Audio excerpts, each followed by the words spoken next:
احنا جايين من كل مكان للصويرة زينة البلدان نزورو ونرجع فرحان كالضبيل وللهيل ولا حوض السلاح وطوم حيلة نضربو شوفار هاد الليلة احنا جايين من كل مكان للصويرة زينة البلدان نزورو ونرجع فرحان.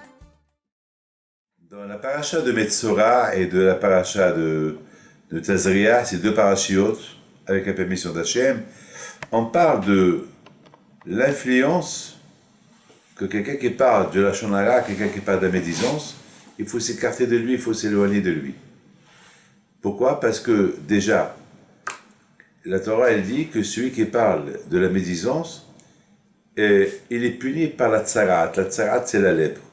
Bon, malheureusement aujourd'hui il n'y a pas la lèpre, mais il y a d'autres maladies qui sont plus graves que la lèpre. Donc ça veut dire que Hachem, il déteste celui qui parle de la médisance. Hachem ne peut pas supporter un qui parle. D'ailleurs, Hachamim disent que les soldats de David Ameler, ils mouraient dans les guerres, alors que les soldats de Ahav, qui était un grand rachat, ils gagnaient dans les guerres, ils ne mouraient pas dans les guerres. Alors la Gemara pose une question, elle dit pourquoi? Comment est-ce possible que les tzadikim, les soldats tzadikim qui étaient avec David Ameler, ils vont mourir dans la guerre, et les soldats d'Ershaïm, qui étaient Rishaïm, qui étaient idolâtres, et qu'ils allaient faire la guerre avec le roi Ahav, ils vont gagner les guerres. Et la Gemara donne une belle réponse, parce que les soldats de Ahav, ils ne parlaient pas la médisance. Et les soldats de David Ameler, ils parlaient la médisance. Ah ben, moi, je me suis posé une question. J'ai dit, mais comment les tzadikim, ils vont parler de la Shonara? Comme les tzadikim, ils vont parler de la Shonara, de la médisance. Et les tzadikim, c'était à l'époque de David Ameler. Il y avait... C'est impossible, c'est de la folie. Vous savez que le roi Shaoul était puni, il est mort dans une guerre, parce qu'il a accepté la médisance qu'on lui a dit sur David Ameler. Uniquement parce qu'il a accepté la médisance, il était puni par la mort. Donc, comment cette tzadiki peut parler de médisance? Ben, malheureusement, je m'excuse de vous le dire, malheureusement, même aujourd'hui, à notre époque, on voit beaucoup de médisance malheureusement dans la rue. On voit beaucoup de gens qui parlent de la médisance, qui parlent de la Shonara. C'est de la folie. On dirait que quelqu'un qui se prend, qu'il est rabbin, eh ben, il croit qu'il peut se permettre de tout faire. Malheureusement, pour moi aussi, je parle. Je ne parle pas pour les autres. Pour moi aussi, je parle. Le fait que je suis rabbin, le fait que je suis petit-fils de Rabbi Pinto, et malheureusement, je risque de me permettre de dire des choses que je n'ai pas le droit de dire. Parce que de plus que tu es rabbin, de plus que tu es proche de Dieu, et le Tzara est très fort chez toi. Donc on peut se permettre. Donc il faut faire beaucoup attention. Donc il faut faire... Beaucoup de fois, ça m'arrive d'écouter, ou je veux parler, et heureusement que parfois je me rappelle qu'il faut se taire. Mais malheureusement, mais je suis limité quand même. Parce que même j'ai été éduqué chez mon père de ne pas critiquer les rabbins. Ça, déjà, c'est quelque chose d'acquis. Moi, j'ai été éduqué à ne pas parler de la médisance sur les rabbins. Les rabbins, il faut les respecter. Et aujourd'hui, malheureusement, on voit des gens qui peuvent se permettre à critiquer les rabbins, à critiquer, ah oui, c'est mon rabbin, il est mieux que ton rabbin, et que Dieu préserve. Je pense que c'est très dangereux, cela. C'est pour cette raison que le fait qu'ils étaient tzadikim, les enfants les soldats de David Ameler, alors ils sont permis de dire oui, ça c'est permis, je peux dire ça. Ils mouraient dans les guerres. Alors que les soldats de Ahav, eux qui étaient idolâtres, le fait qu'ils se respectaient entre eux, ils gagnaient les guerres. D'ailleurs, maintenant on est entre Pessah et Shavuot, on fait le deuil sur les élèves de Rabbi Akiva. Il y a eu 24 000 morts d'élèves de Rabbi Akiva qui sont morts pendant cette période-là. Quelle est la raison? Parce qu'il n'y avait pas de kavod les uns et les autres. Ils ne se respectaient pas. Chacun il pensait qu'à lui. Chacun il croyait que est-ce qu'il mérite l'autre que je le respecte? Pourquoi? Voilà, c'était cette idée-là de dire est-ce qu'il mérite que je le respecte? Est-ce qu'il est à mon niveau? Alors, ça veut dire, malheureusement, il faut savoir une chose, que la Torah, elle est grande. La Torah, elle a un grand pouvoir. Et Et ceux qui étudient la Torah lui donne un grand pouvoir. Alors, mais il faut faire attention, il ne faut pas profiter de ce pouvoir-là que la Torah t'a donné. C'est pas parce que la Torah t'a donné ce pouvoir-là, tu peux en profiter et faire de la Torah ce que tu veux. Il faut faire attention. Et c'est la raison pourquoi Hakamim me disent il ne faut pas utiliser la Torah comme un instrument pour t'agrandir. Parce que la Torah, de toute façon, la Torah, elle va te faire grandir. Comme Rabbi Haim Pido. Qui fait grandir Rabbi Haim Pido? Rabbi Haim Taïb Lomet, Rabbi Mib Alanis, Rabbi Shmuel, Rabbi Yaakov Echsa, Rabbi Yoshua Abbas, tous les grands tzadikim. Qui leur a donné ce pouvoir des grands tzadikim? C'est la Torah. Mais eux-mêmes, ils savent que c'est pas parce que la Torah les a fait grandir qu'ils vont en profiter de la Torah pour leurs propres besoins. Non, ça c'est péché. Il faut uniquement faire kavod dans la Torah et de toute façon la Torah elle va t'élever, elle va t'agrandir. Mais toi, tu n'as pas le droit d'en profiter. Et c'est la raison pourquoi c'est la raison pourquoi on dit dans le Pekavod, et Hachamim, faites attention à ce que vous dites. Faites attention, parce que le fait que la Torah elle vous agrandit, le fait que tout le monde vous respecte par rapport à votre Torah, alors il ne faut pas que votre tête elle sorte de sa tête et vous allez faire des choses que les gens vont apprendre de vous et que Dieu préserve, c'est grave. Donc ça veut dire, si vous voulez que les gens ils apprennent de vous que des bonnes choses, il faut bien se comporter. Il faut bien se faire attention, ne pas profiter des choses, parce que vous êtes hachamim, vous êtes des rabbins, vous êtes on vous respecte parce que tout le monde se lève devant vous, tout le monde vous embrasse les mains et ça va vous monter à la tête et ça c'est très grave. Ah, maintenant, la paracha de cette semaine, elle parle de l'ashpa, l'influence, et la Torah dit comme ça, Zot Torah Hatzarat. Voici la Torah d'Hatzarat. Alors, il faut savoir une chose. Moi, tout à l'heure, j'ai dit, mais pourquoi la Torah, elle dit, elle mentionne le mot Torah dans la Tzarat. Voici la Torah de la Tzarat. Alors, il faut savoir que Tzarat, c'est la lèpre. La lèpre, c'est celui qui parle la médisance. Alors, il faut savoir une chose, que la Torah, elle veut te dire qu'au lieu de parler de la médisance, et tu rends la médisance comme la Torah, parle la Torah elle-même. Parle la Torah. Parce que celui qui étudie la Torah et comprend c'est quoi le bonheur de la Torah, il va faire attention de ne pas parler de la médisance. Mais si quelqu'un, il étudie la Torah uniquement pour s'agrandir, il va finir par parler de la médisance.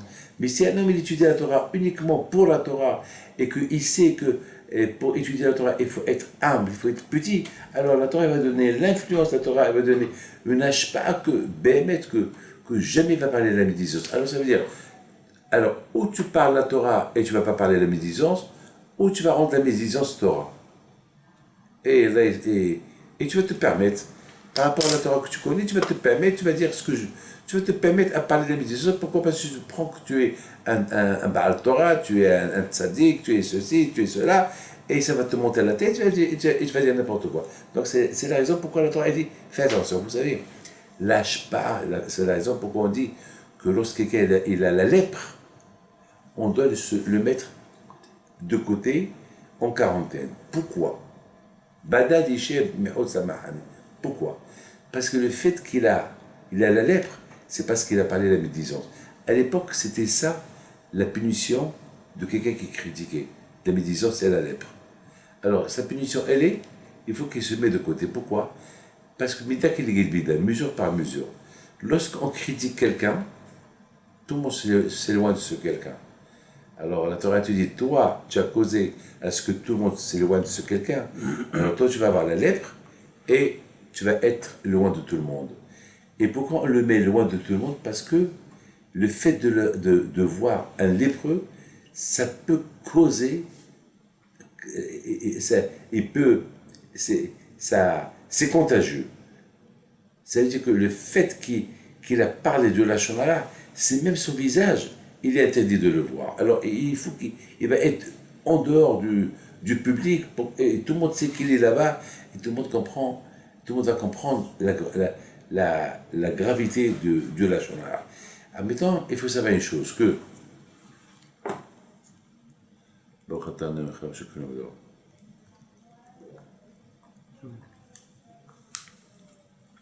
Maintenant, il faut comprendre une chose. Que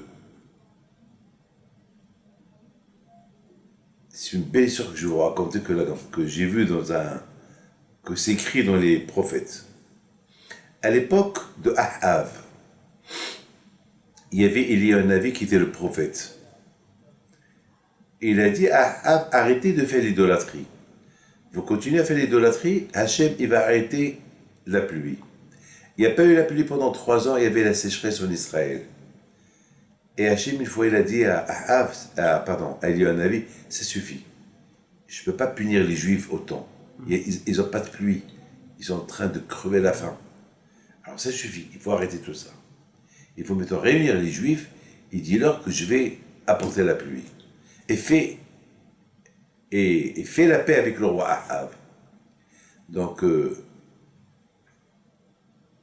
Élie, il va chez Ahav, il lui dit, bon, on va se réunir tous demain à tel et tel endroit. Je veux que tous les Juifs du royaume qui soient présents, et on va prier à Hachem pour qu'il apporte la pluie. Et là, on va faire un sacrifice à Dieu. Et vous qui êtes idolâtres, prenez un sacrifice à votre Dieu. Et vous allez prier, moi je vais prier. Et on va voir qui va répondre. Et celui qui répond, c'est lui le bon Dieu. Alors, c'est écrit dans Melachim que le roi Ahab dit d'accord. Alors, il réunit tous les idolâtres, tous les prêtres qui représentent les idolâtries. Ils étaient, je ne sais pas, 1000, 2000 personnes, je ne sais pas combien. Il a réuni des centaines de milliers de juifs. Et tout le monde était là. Ils ont préparé 2 autels de sacrifice. Alors, ils ont apporté 2 taureaux. Et ces 2 taureaux-là, ils étaient des jumeaux. Donc, les 2 taureaux, ils n'ont pas voulu être séparés. Ils n'ont pas voulu se séparer. Un, il a dit non, moi je ne veux pas être sacrifié pour l'idolâtrie. Et l'autre aussi, il a dit non, moi aussi je ne veux pas être sacrifié pour l'idolâtrie. Alors, maintenant les 2 jumeaux, ils ne savent pas. Maintenant, il fallait prendre un jumeau pour l'idolâtrie, être sacrifié pour l'idolâtrie, et un taureau qui va être sacrifié pour le bon Dieu. Alors, les deux, ils avaient peur qu'ils vont tomber. Alors, ils ne savaient pas. Alors, Élie, il a dit, on va faire un tirage au sort. Le taureau qui sort pour le bon Dieu, il va être sacrifié pour le bon Dieu. Le taureau qui va être sacrifié pour l'idolâtrie, il va être sacrifié pour l'idolâtrie. Et c'est ce qu'ils ont fait. Ils ont tiré un tirage au sort. Et celui qui est sorti pour le bon Dieu était heureux, était content, il est parti avec Élie. L'autre, il n'a pas voulu bouger. Il a dit, non, moi, je ne veux pas être sacrifié pour l'idolâtrie. Non, je ne veux pas. Il paraît, le Midrash qui dit qu'il y avait des centaines de personnes qui ont essayé de le faire bouger, ils n'ont pas réussi à le faire bouger. Jusqu'à que Eliyahu, un Navi, il est parti chez le taureau. Il a dit au taureau, écoute, tu es obligé de partir avec eux.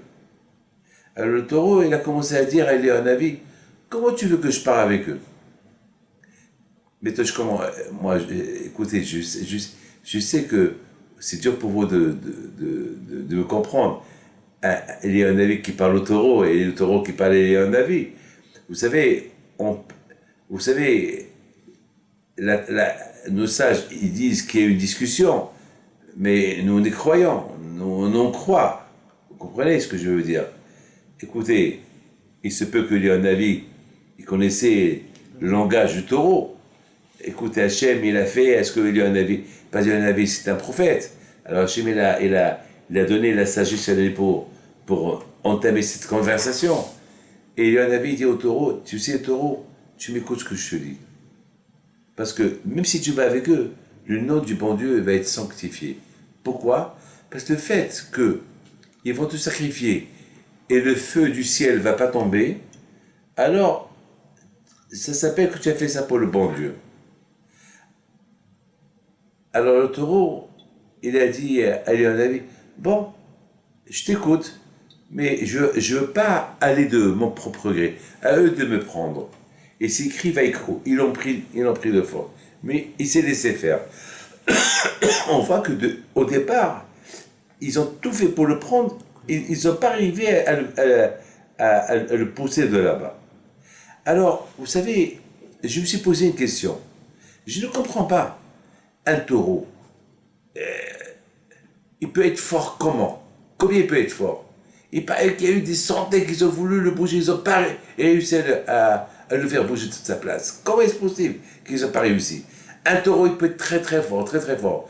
Mais à un moment donné, s'il y a 100, 200 personnes qui vont le tirer, ah ben, ils vont le tuer. Comment?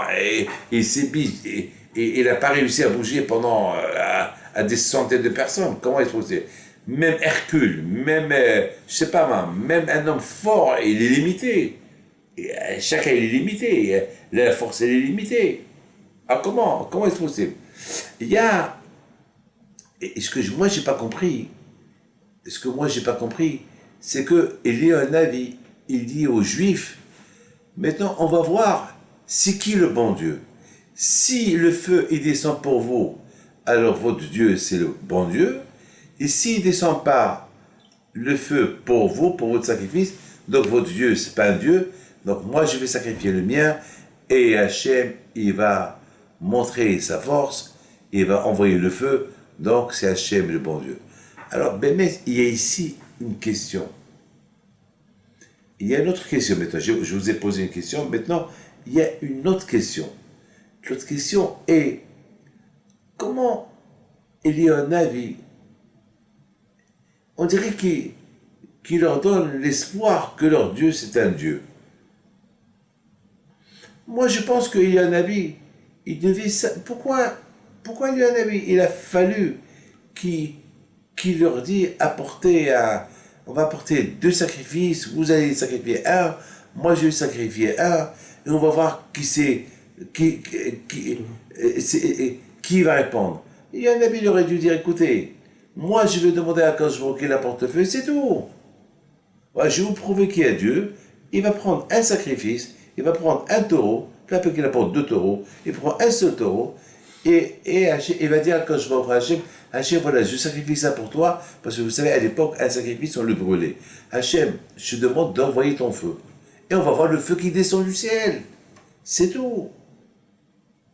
Pourquoi cette expérience que Eliyahu Navi va leur dire, on va voir c'est qui est Dieu, ou le bien ou le vôtre. Si vous allez sacrifier le vôtre, et si le feu, il descend du ciel, votre Dieu, c'est le bon Dieu. Ici, il ne descend pas et il descend pour le mien. Eh ben, de toutes les façons, si les Juifs ne veulent pas le croire, ils ne vont pas croire. Même si le feu il descend du ciel, ils ne vont pas croire. Vous comprenez ce que je veux dire? Si quelqu'un n'a pas les mounas, il n'a pas les mounas, même s'il voit des miracles. Même s'il voit des miracles, il peut dire, bon, des miracles, après il va les oublier, ces miracles-là. On a vu beaucoup de gens qui ont vu des miracles, et après ils ont oublié. Et entre vous et moi, voilà, Eliyahu, finalement, finalement, le sacrifice qu'ils ont fait les idolâtres, le feu n'est pas descendu. Eliyahu, il a fait prier Hachem, et le feu est descendu, et tout le public, ils ont dit Hachem wa Elokim, et tous les Juifs, ils se sont prosternés devant Hachem, ils ont dit Hachem wa Elokim, Hachem. Est-ce qu'ils sont fait Teshuvah? Après, ils se retournaient, après, ils se retournaient encore, ils étaient encore idolâtres. Pire qu'avant. Alors, il a gagné quoi, Eliyahu? Si Eliyahu Navi, il aurait fait une chose, et que cette chose-là, elle allait faire un effet, je comprends, mais là, quel effet elle a fait? C'est comme quelqu'un que Dieu préserve, il avait le cancer, et il a fait une grande teshuva, et grâce à Dieu, il a guéri, et après, qu'est-ce qu'il a fait? Après, il est retourné pire qu'avant. pire qu'avant. Alors, je lui dis, qu'est-ce que tu fais? Il m'a dit, bon, le bon Dieu t'a fait un miracle. Il m'a dit, il m'a pas répondu, il n'a pas de réponse.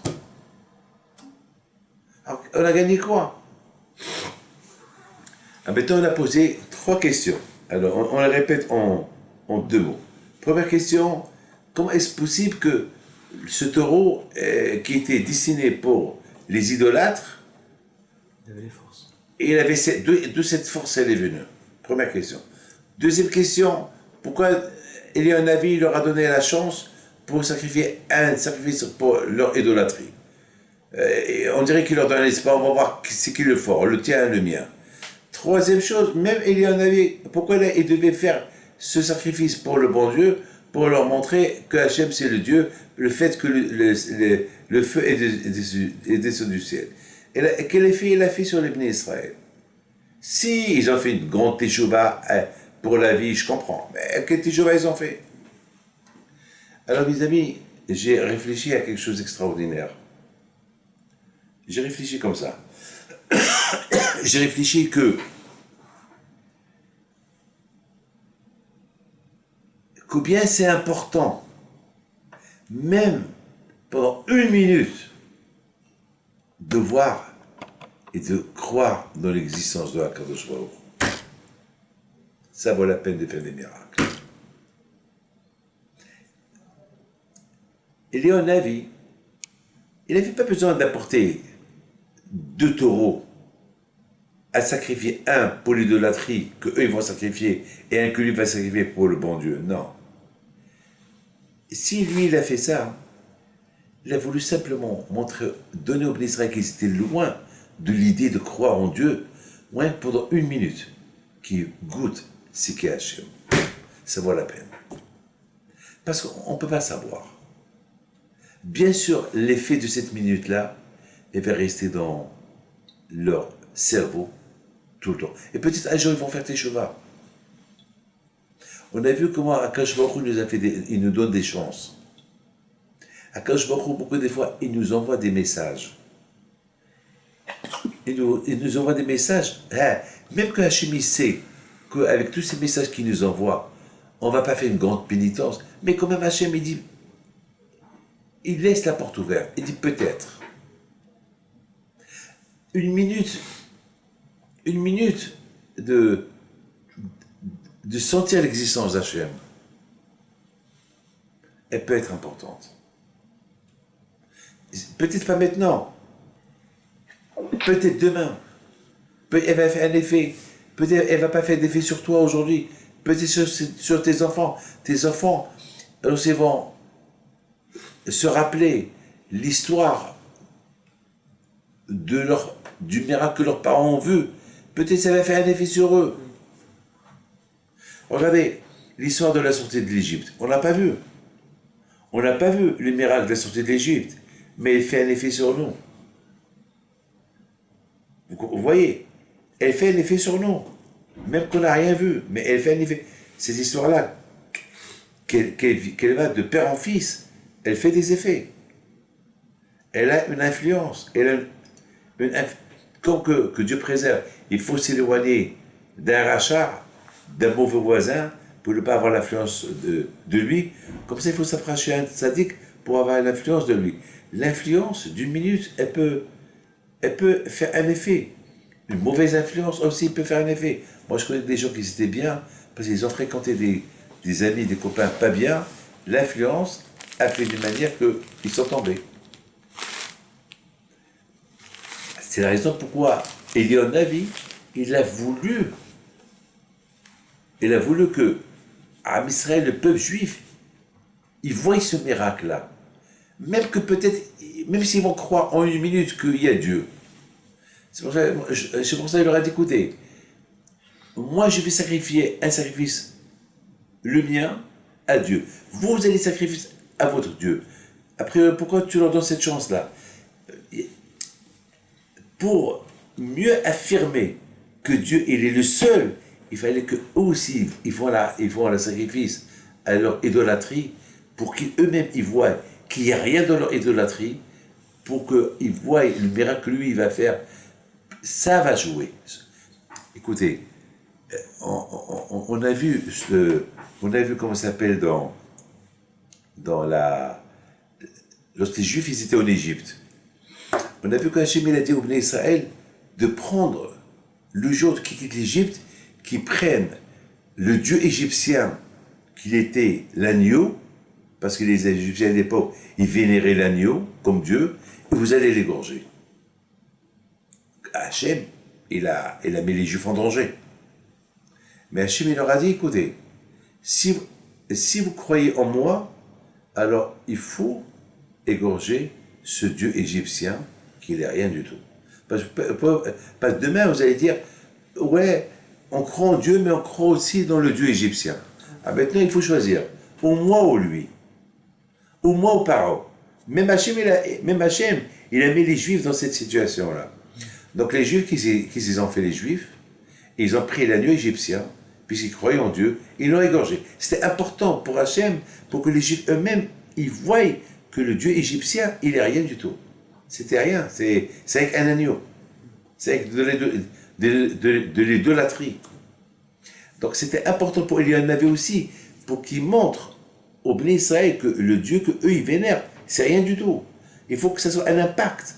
Une fois qu'ils ont vu que c'est rien du tout, et lui il va faire ce qu'il va faire, bon, peut-être il y aura une hashpa'a, peut-être pas immédiate, peut-être pas tout de suite, peut-être demain, peut-être dans 20 ans, peut-être tout de suite.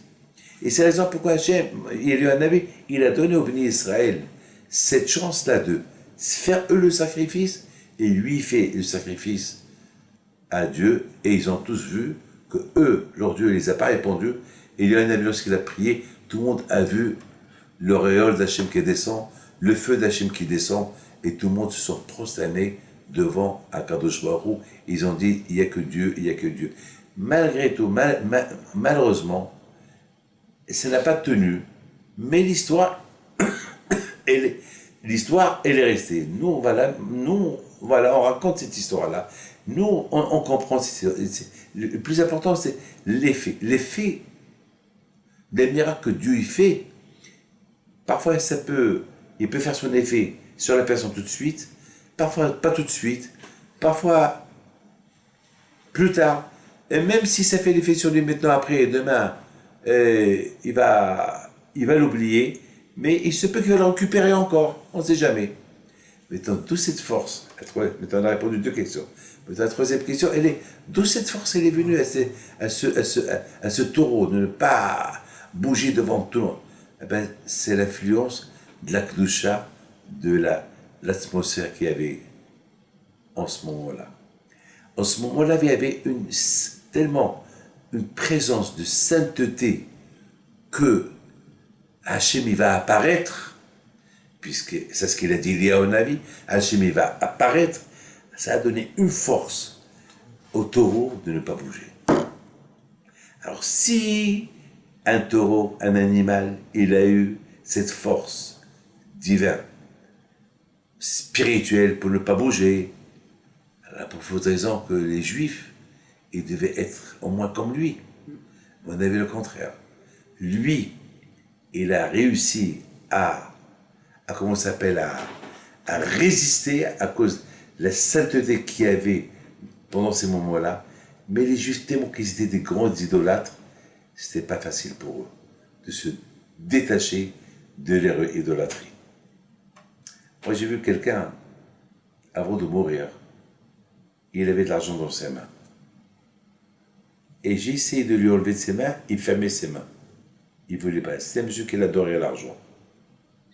Et j'ai essayé par tous les moyens pour lui ouvrir les mains, pour lui prendre l'argent. Et je crois qu'il m'a dit, arrête, ne me touche pas les mains. Il est mort. Et à la fin, je l'ai pris, difficilement j'ai ouvert les mains pour lui prendre l'argent. Pour vous dire que quelqu'un qui aime l'argent, il aime l'argent. Ceux-là, ils étaient tellement idolâtres, je crois qu'ils n'ont pas senti la sainte atmosphère comment ça s'appelle, comment ça s'appelle, le taureau a senti. C'est de la folie. C'est de la folie.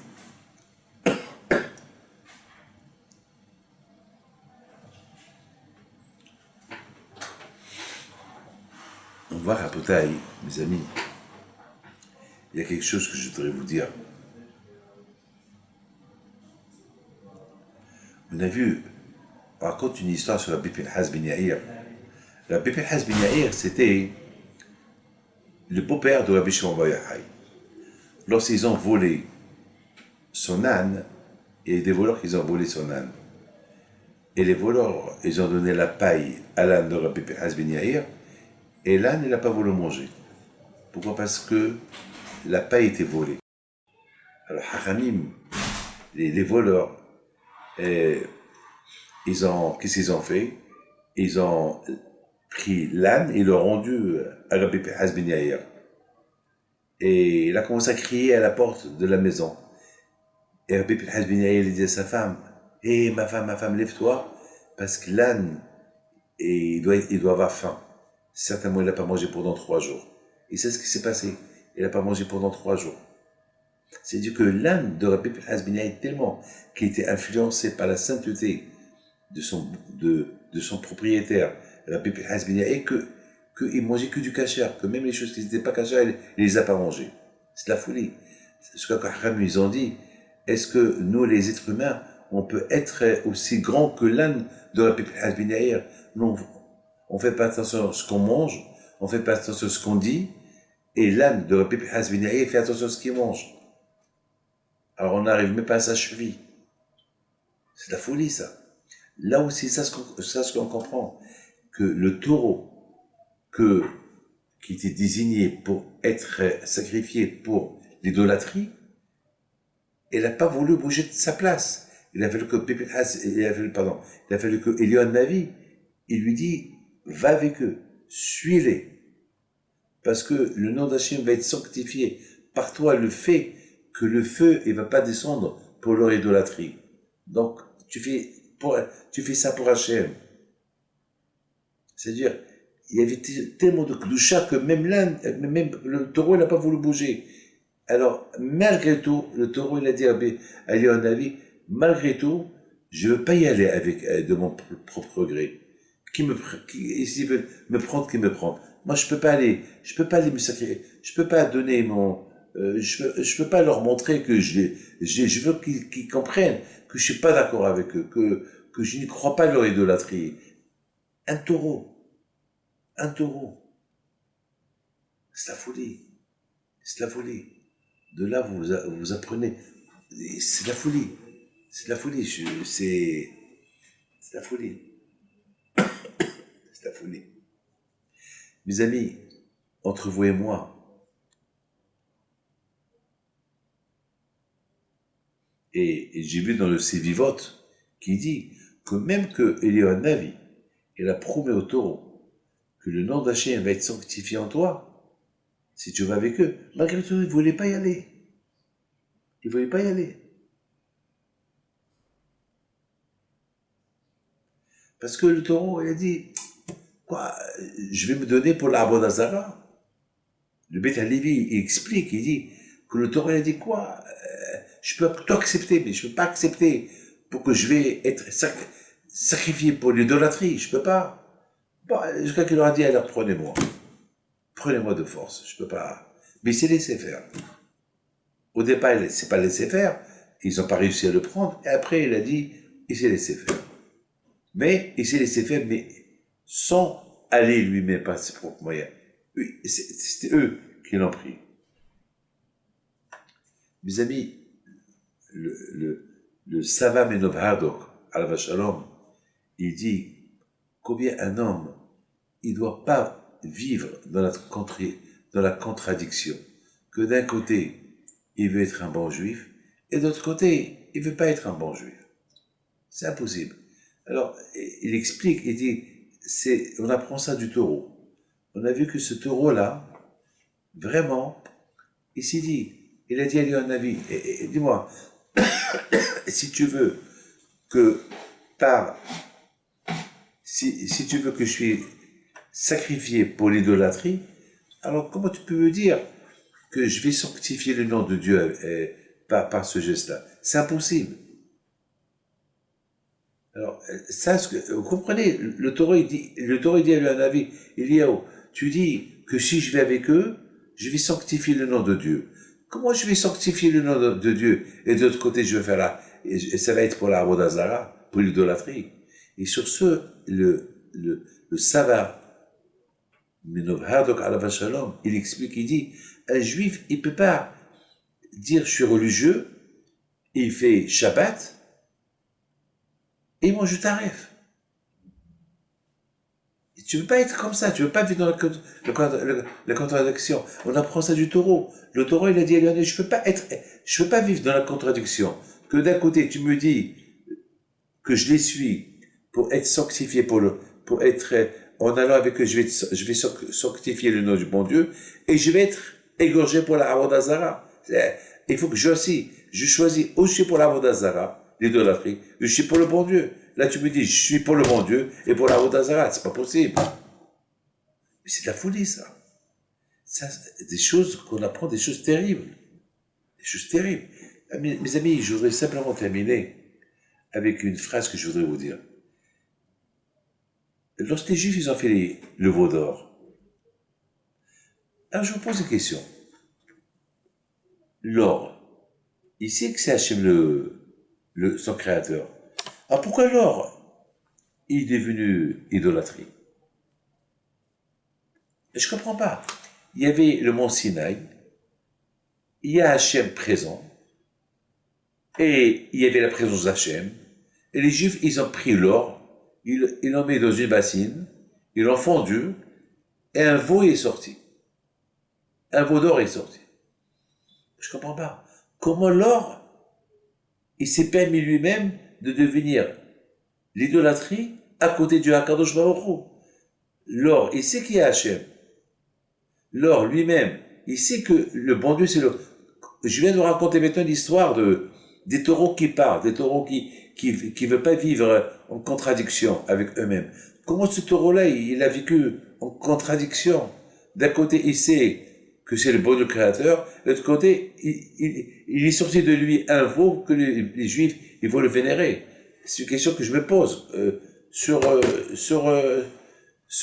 ce que je vais vous raconter.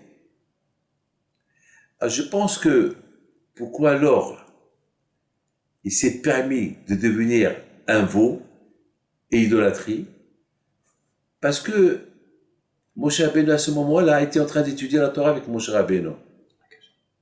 Que Akadosh Baruch Hu était en train d'étudier la Torah avec Moshe Rabbeinu. Alors, il s'est dit, pourquoi Hachem n'a pas dit à Moshe Rabbeinu, descends et arrête-les? Alors, il s'est dit, le fait que Hachem n'a pas dit à Moshe Rabbeinu, descends et arrête-les de ne pas faire le veau d'or, donc il a cru peut-être, Hachem il est d'accord. Et c'est pour cela, il s'est laissé faire. Vous vous rendez compte de ça? C'est-à-dire que tout ce que Akadosh Baruch Hu a créé, ils comprennent pourquoi Hachem les a créés. Alors que l'être humain, il a la sagesse, il ne comprend pas. La réponse, elle est parce que l'être humain, il a le Yetzara. Les autres choses, ils n'ont pas le Yetzara. C'est la raison parce que on a plus de Yetzara. C'est pour ça que le danger est toujours là. Mais Akadosh nous a donné l'arme, la Torah. Avec la Torah, on combat le Yetzara. Donc, on comprend très bien que l'or, si l'or, il s'est laissé faire, et que de lui est sorti un veau d'or, c'est parce qu'il a cru peut-être Hachem il est d'accord. Peut-être Hachem il est d'accord.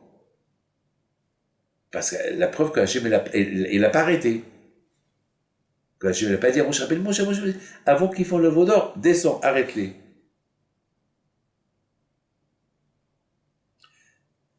Mes amis, de toutes les façons, il y a beaucoup à apprendre de tout ce qu'Hachem a créé. Mais le plus important pour nous est l'influence de la Torah, elle est grande. On étudie la Torah, on respecte la Torah, on est inspiré à travers la Torah de faire des bonnes choses. Je vous souhaite à vous tous bracha ve'atzlacha et que Dieu vous protège à mes grâces.